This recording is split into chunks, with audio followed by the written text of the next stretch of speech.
Bueno, buenas tardes. Vamos a empezar con la resolución del ejercicio 21 del examen de química de hoy día. Pregunta 21. Dice, el permanganato de potasio suele reaccionar con el ácido clorhídrico para producir cloruro de manganeso 2, cloro gaseoso, cloruro de potasio y oxidano. Indique usted cuál es la reacción química correspondiente sin balancear. La pregunta nos pide simplemente encontrar la reacción donde aparece el permanganato de potasio, ácido clorhídrico, cloruro de magnesio 2, cloro gaseoso, cloruro de potasio y oxidano. Es fácil de reconocer, lo único que nos puede perjudicar sería el oxidano, que se trata del agua. Dentro de las alternativas encontramos como la más apropiada la alternativa D, haciéndole el cambio del peróxido de hidrógeno por agua simplemente. Si tenemos en cuenta esa corrección, la respuesta debe ser para nosotros la letra D. Continuamos con la resolución, pasamos a la pregunta número 22.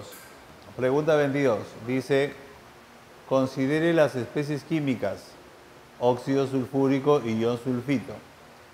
¿Cuáles de las siguientes proposiciones son correctas respecto a ellas? Primera proposición, solo el óxido sulfúrico presenta resonancia. El ion sulfito presenta los enlaces más cortos. Una de ellas presenta 3 formas resonantes equivalentes y nos dan como datos los números atómicos del oxígeno 8 y del azufre 16. Vamos a la resolución. Nos dan 2 estructuras aparentemente equivalentes, el óxido sulfúrico y el ion sulfito. Tenemos que hacer la representación de Lewis en cada una de ellas para poder contestar las proposiciones que nos plantean en la pregunta mostrada.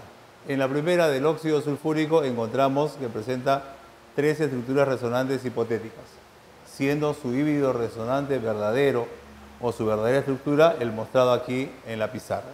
Pasamos al ion sulfito, observando que en el ion sulfito no aparece resonancia. Entonces, con las estructuras ya mostradas, pasamos a contestar. La primera nos dice que solo el óxido sulfúrico presenta resonancia, lo cual es verdadero. El ion sulfito no presenta resonancia. Nos dice en la segunda, el ion sulfito presenta los enlaces más cortos. Eso es falso. Debido a que no tiene resonancia, sus enlaces serán un poquito más extensos.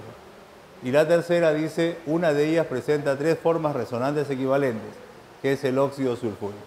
De tal forma que podemos contestar que la primera es verdadera, la segunda es falsa y la tercera es verdadera.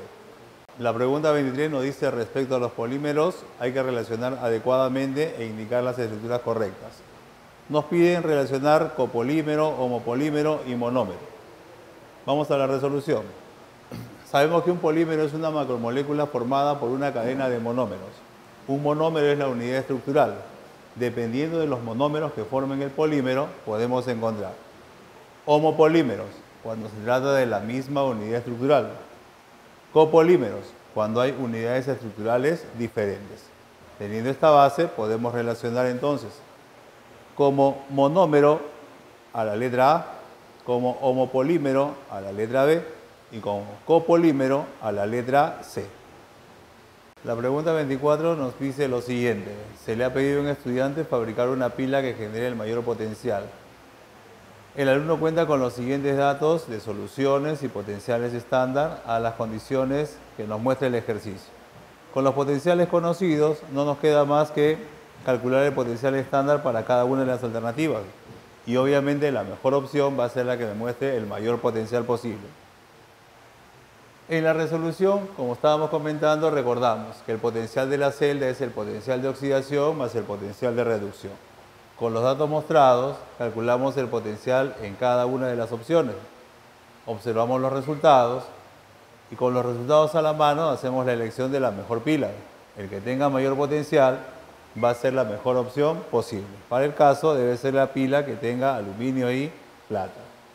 Bien, la pregunta 25 nos trae el siguiente resumen. Dice, en noviembre de 1772, Carlos Schill, de 30 años, escribió lo siguiente.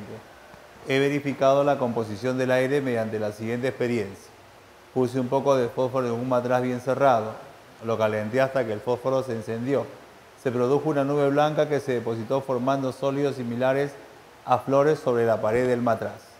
Cuando se apagó el fósforo, abrí el matraz bajo el agua y ésta se introdujo en su interior hasta ocupar una tercera parte de su volumen.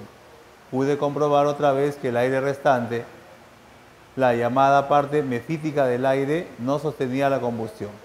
¿A qué sustancia se refiere Scheele al hablar de la parte mefítica del aire? A ver, conocemos la composición del aire y la parte mefítica a la que hace referencia la explicación de Scheele se refiere al nitrógeno, que es un gas inerte que se utiliza en muchos casos para verificar tanques de gasolina, por ejemplo. Para ver si hay residuos, se verifica con el nitrógeno, ya que él no provoca combustión. Es un gas inerte para la combustión. En conclusión, la parte mefítica a la que hace referencia la lectura se trata del gas nitrógeno.